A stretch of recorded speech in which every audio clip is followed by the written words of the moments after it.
So, good morning everyone. After our topic, teaching listening, we're going to proceed to our next topic, which is teaching reading. So, first, I'm going to group you into 4. Yes, into 4. So, 1, 2, 3, 4, 1, 2. Okay, so before we proceed to our formal discussion, I want all of you to go to your proper or into your groups. This will be the group 1, group 2, group 3, and group 4. And that will be your group until I finish my discussion. Is it clear? Yes, Mom.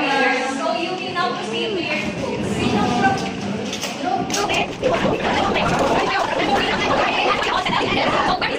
One story, which is, the title of this story is The Little Star That Could. So now I want each group to form a circle, and I will give the bond paper to you.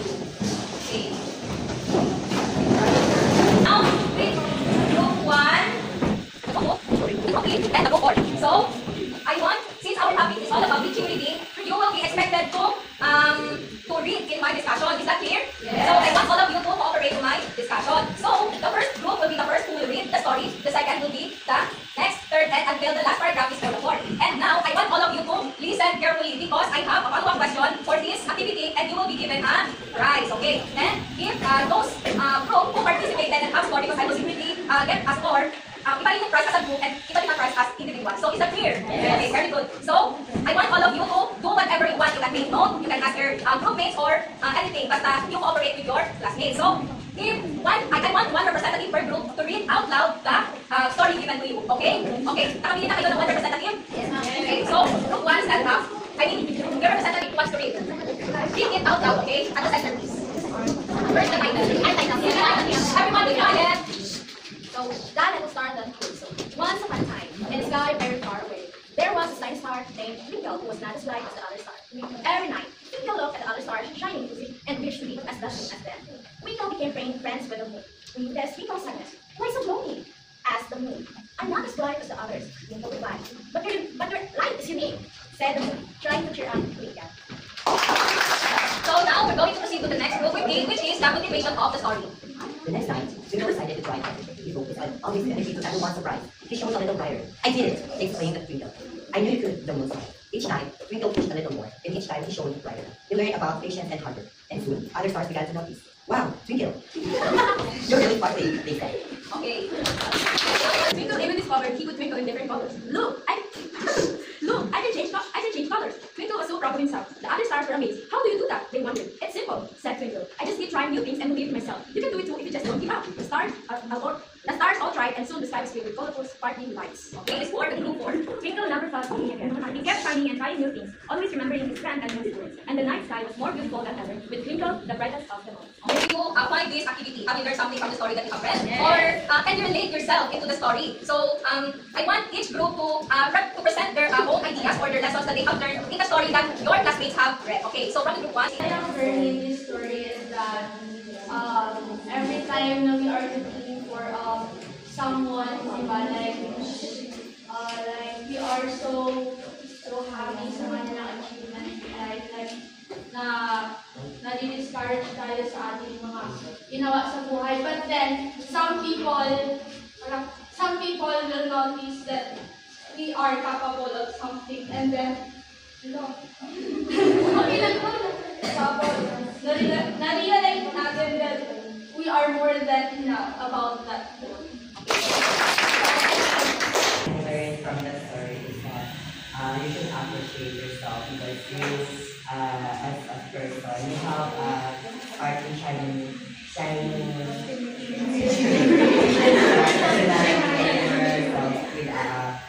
many colors. So you should try your best to show to the world that you are shining above the world. About the story of the star. aside from appreciating yourself, we should also learn how to value determination and hard work. Kasi doon sa story pinakita kanina na si Twinkle, try lang siya ng try kahit minsan yung journey niya minsan parang hindi na visible kung saan papunta. But still, dahil sa kanyang patience and determination, he or she is able to shine na in his own way na hindi kaya or hindi mo gina-outshine yung kakayahan din ng iba. You are shining just the way you are, kung ano ka and kung ano yung purpose mo, kung ano yung parang reason mo kung bakit ka nandoon sa journey. Okay. Okay, for the group 4, we reflect that the story of Twinkle is just like us. Ngayon, hindi pa natin nakikita kung ano ang ating purpose, pero nandito na tayo sa process ng ating buhay, which is somewhat or sometimes we see ourselves as failures, maybe somehow lazy, but we do everything we could, and we always try, and we somehow during our past journey we surpass the things that we encountered. So maybe someday in the future, or maybe in our 4th year, we will be gloomy again. We will be gloomy, just like Twinkle, and we will shine on our own way, on our own path, on our own journey. Okay. Did you notice that the story that you have read is where you can relate yourself? Yes, of course.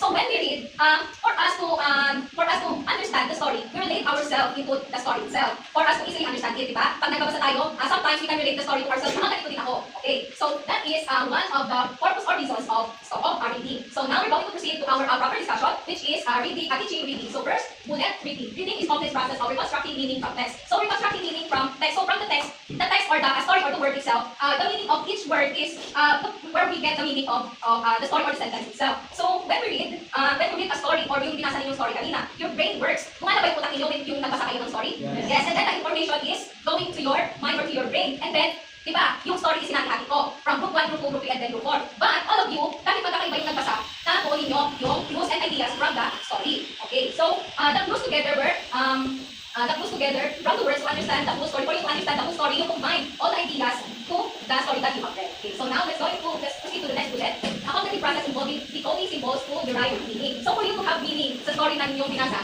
so reading means your brain changes the letters and words into ideas or pictures in your mind. So I have this word. So when I write, what is this letter?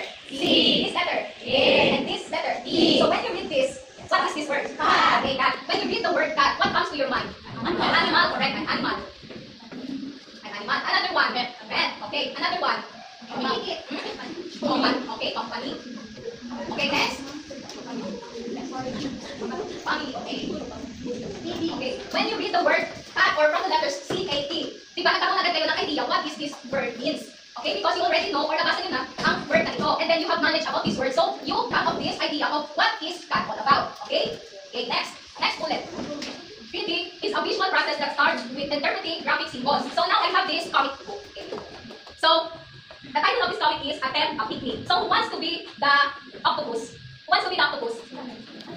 Okay, Miss Palawan. And who wants to be the unicorn? Okay, Mr. Paz. Okay, I want you two in front to read the comic. The title of the comic is Attempt a Picnic. Okay, start. So let's find a good spot. This spot would be. Get the blanket out. Did you bring book? No. Did you? No. I'm hungry though. Me too. Okay, so wait lang, I have a question for you. Okay, so the title of the story of the comic is all about Attempt a Picnic. Okay, Attempt a Picnic. So from the comics that you have read, diba? Okay, so first thing that happened is naghanap sila ng spot. Okay, you face front. Okay. So what happened in the last part of the comic? Did they have a spot to have a picnic? They have a spot, but they are not prepared. They are not prepared. They are not succeed because they don't have cookies. They don't have a cookie. So the picnic, technically, the picnic Yes. Okay, did it succeed or hindi? Okay, very good. Very good. So, from the comics that you have read here, so when you see the letters, not only the letters, the comics, the drawing, and everything here, then your brain quickly understand what this comics is all about and where it is leading to. So, at the end of the comics, hindi na tuloy yung picnic nila na hindi sila prepared and wala silang focus. So, anong kakainin nila sa picnic? So, usually we go in picnic to have something to eat, to play, and to have fun. Okay. So, next is traditional reading is bottom-up, processing letters left to right. Okay, balik tayo dito sa cut. So, what is this letter? C. Okay, what is this letter? C. Okay, so when you read a word, saan kayo na-start? C. C, which is the left. Okay, tama. Left is diwata. Okay, left to right. So when you read a word, we need to start reading from left to right in a word, even in a sentence, hanggang sa end ng sentence, which is the period. Okay, very good. So next is recognizing words through reading leads to comprehension development. So, reading works through, recognizing words through reading leads to comprehension. So, the more we read story or text, the more we learn. Of course, kung bata pa tayo and we are not familiar with that word, diba? Nag-search tayo ang meaning nito. And then, if we know the meaning of that word, we're going to use it in a sentence and for us to know or to benefit from that word na natutunan natin. So, now we're going to proceed to reading comprehension. So, the first bullet was to read. Wala? Yes, Miss Rosalie. Comprehension is instructing and extracting meaning through interaction with the text. Through interaction with the text. So, when you read, you think about the word means and what the story is telling you. So, where is the story? So, the title of the story is The Little Star That Food. From the title itself, nalaman na ba natin kung ano ang ibig, kung ano or saan patuloy yung story na binasa natin? Ha? No. Okay, because the little star that food. Parang question mark siya. Kasi ano yung ginawa ng little star? Kasi hindi natin nabasa yung story. Okay, very good. So, when I write a word here, okay, so what is this word? Fairy. Okay, so when I write the word fairy, what comes to your mind? Magical, okay? Fiction. About something fairy, magical. Fantasy. Okay, fantasy. Fiction. And then, from the fairy itself, tiny. Ano pa? Kaya akong hinahanap. Very good wings, okay? Okay, so fairy, ito yun, nagsabi ng wings. Okay, wings. Be honest. No. Wala na lang. Be honest. You're gonna say word sabi. Okay. So, from the word fairy itself, then, malalaman nyo agad kung ano ang meaning ng word because you already know the word itself. Okay, so now we're going to proceed to the second bullet, intentional, active, and interactive process before, during, and after reading. So, kanina, nag-lesson ang first group, they also have the pre-listening, during listening, and post-listening. So, in reading, there is also a before, during, and after reading. So, the activity kanina, from the story, what do you think is the pre-viewing, pre-reading, or yung pre-reading? What part of the story, or what do you think is the pre-viewing of the story? Pre-viewing or before the story? What do you think? Anong part ng story yun? Sino yun? Sino yung nag-answer ng title? Si Miss Novi. Okay, very good, Miss Novi. So, the previewing of the story is the title. So, before reading, that is the intentional. Because we intend to intentionally know the word. Or, di ba, nag-preview na natin siya, so nakita na natin. So, the preview, the scanning, and the prediction of the story is from the title itself. So, next is, during reading, what do you think? What part of the story is the during reading? The story, the body itself. Okay. So next is after reading. So after reading of the story is the interactive. So after reading the story earlier, kanina the title of is the Little Star That Food. So the title, nalaman nyo na kung ano ibig sabihin ng title. Kaya pala yun yung title. You collaborate with your group na hanggang hindi natapos yung story, hindi nyo nalaman yung full story because the important part of the story is nasa body itself, sa kanyang katawan. So nalaman nyo ba na yung title is gano'n kasi nabasa nyo yung story o hindi? Hindi. Okay. So now, understanding text by drawing from experience of knowledge. So you use what you learned before to know what the story means or the text means. Okay, so I have this word, Noah's Ark. So from sa mga Christians, so the Noah's Ark, have you learned something from Noah's Ark? Yes. The story Noah's Ark. Okay, give me ano na lang, kung ano yung natandaan ninyo sa Noah's Ark. Okay, raise a hand. Okay, Miss Palawan. It needs to be paired or boys or girl to be, para makasanay sa boat. Okay, sa art. Okay, very good. Yun yung main ng story is kailangan ni Noah na makahanap ng lahat ng hayop na naka-pair. And then, ano gawin niya doon? Sa kanya sa art. Okay, sa art, sa boat. And then, tama yun. Dahil doon na story yun, naalala mo ba, Miss Palawan mo, kailan yun nabasa or kailan mo yun napakinggan na story? Okay, so the story is repeated. Since bata pa tayo, narinig na natin yun na story and then you remember something from that story or text. That's why you already learned what is that story all about. Naintindihan natin, na-remember natin, at nakatatak na yan sa utak natin. So when you read, nakatatak na yung mga binabasa natin sa utak natin at nananatili ito sa atin hanggang magtanda tayo. Okay, so next is involves activating schema to explain objects and events. So I have here a picture. So what is this picture? Okay, sino na nakasagot? Mr. Clarence. Okay, stand up, Mr. Clarence. Okay, so when, where can you see this symbol? Specifically where? Front ng school, okay. So this symbolizes what?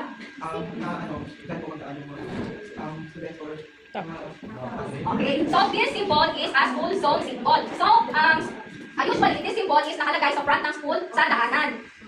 Okay, sa mga office or, but, pero school zone talaga. So, front of it's sa school, so sa school talaga. So, nilalagay dito sa daanan, para makita yung mga student, para safe sila magdaan. Okay, so when you see this, this sign or symbol, syempre dito kayo magdaan, di ba? Okay, so this is activating your schema, yung brain natin, na pag nakikita natin itong symbol, nakikita ko yung symbol, doon ako magdaan kasi doon ang proper, proper way dapat daanan ng mga student. Okay, so next is, an active exchange of ideas involving creativity and critical thinking. So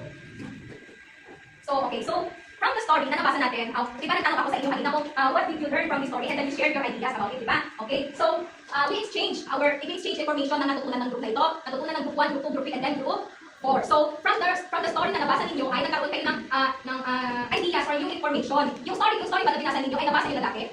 Hindi pa, okay, very good. So that means you have a new story na pwede ninyo i-share sa future student ninyo, sa mga kapatid ninyo, or sa mga classmates ninyo, and then there is a lesson inside that story. Okay, very good. So now, essential as a life skill for successful societal functioning. Okay, so I have this, ano to? What is this? History, mouthwash, okay, very good. Tama kayo lahat. So, sino na nagamit dito? Wala. Pero, sabi niya, no? Okay, so, since there are, since meron tayong kasi na gumagamit ng history, do you know how to use this one? Miss Valero. Do you know how to use this one? Yes. How did you know how to use this one?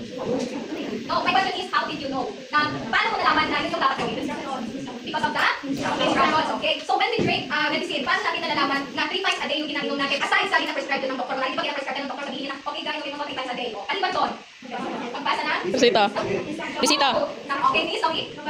Okay, pagbasa na, instruction. So, for us to be able to survive in a society, we need to learn how to read. Very good. So, that is the basic skill for us to survive in this society. So, if we don't know how to read, so, basically, we can survive naman. But, baka maano tayo, of course, so basic information, dapat matutunan pa rin natin yan, okay? So, next, is teacher should be adept at this skill with his foundation from early academic experience. So, teachers, we as a teacher educator, we need to teach our children or our students, the pupils, how to read because their foundation of knowledge is nagagaling sa atin. So, hanggang magtanda sila, pag hindi sila natutong magbasa, at the end of the day, sila yung kawawa pag hindi natin sila nabukan ng maayos. Okay, so next is the purpose of reading. So the purpose of reading helps students with their careers and learning English. So practicing English will help our students in their future, as what I have said earlier, na if we don't teach our children how to read properly. So next is introduces new topics and start interesting conversation. So from the activity kanina, you gain another information from the story. May natutunan kayo. Hindi lang kayo basta nagbasa. May natutunan pa kayo sa story kanina? Okay, very good. So next is help people live longer and keep their brains healthy. So paano ba natin? How can we maintain our body? How do we keep our body healthy? We eat fruits, vegetables, exercise. Ganun din yung utak natin. If our brain is reading, so as our body, parang yung katawan natin is like our brains natin. We also need to exercise. So next is important for the future and to help us be better or better. Okay, so what I said earlier that it will help us in the future. So isipin niyo, if ngayon hindi tayo marunong magbasa, do you think we can go to school? I mean, yes, we can go to school, but we struggle. Mahirapan tayo if we don't know how to read. Okay, so last, reasons of reading. So students read English text for many reasons like careers, studies, or enjoyment. So what I have said earlier. So some of us read here for fun. Like for example, we read Wattpad, yes, Miss Palawan. We read Wattpad kasi ito tayo nagkakaroon ng enjoyment. Parang masaya tayo if we read. Kahit yung iba hindi makarelate, basta tayo makabasa tayo, okay lang sa atin. So next is for careers. Okay, careers is for our job. Pag nagtrabaho tayo, hindi tayo marunong magbasa. Do you think you can keep your job? Pag nagtrabaho ka ba, if you don't know how to read, you can teach. Tayo, future educator, can you teach our students if we ourselves don't know how to read? Diba? Oh, okay. So next, help students learn English better, okay? That is also the purpose of reading. Next is the more students read, the better their vocabulary, spelling, and writing. Okay. I also discussed this part magkapares lang kasi ang purpose of reading and reasons of reading. So last bullet is interesting text and start one discussion with and exciting lessons. So when we read one stories, when we read one stories or yung kanina, di ba? We tend to collaborate and exchange ideas from our own co-readers, yung mga nagbabasa din. Parang we exchange ideas na talaga ito yung nangyari and then you have fun in that reading. And that is one of the proof that reading is not boring. Okay, so that will be my discussion. Okay, but before I end my discussion, I have these jumbled letters. Okay, who wants to read these jumbled letters? Miss Palawan, okay? I want you to stand up. Okay, so, let me start. went to a research at Cambridge University. It doesn't matter in what order the letters in a word are. The only important thing is that the first and last letter be at the right place. The rest can be a total mess, and you can still read it without problem. This is because the human mind does not read every letter by itself, but the word as a whole. Okay, very good. So this last sentence, once more please. Do you find simple things, but phenomenal power of the human mind? Okay, so because of these jumbled letters, you know how to read this. So can you see the words or the letters I mean here is jumbled and scattered siya, hindi siya naka-place, hindi siya sunod-sunod. But then, you survive. Nakabasa ninyo siya even if kahit na hindi siya maayos, hindi organized. And that is how our brain works. Kasi nakabasa na tayo ng words na ganito and it is already familiar to us. So, that's all and thank you for listening.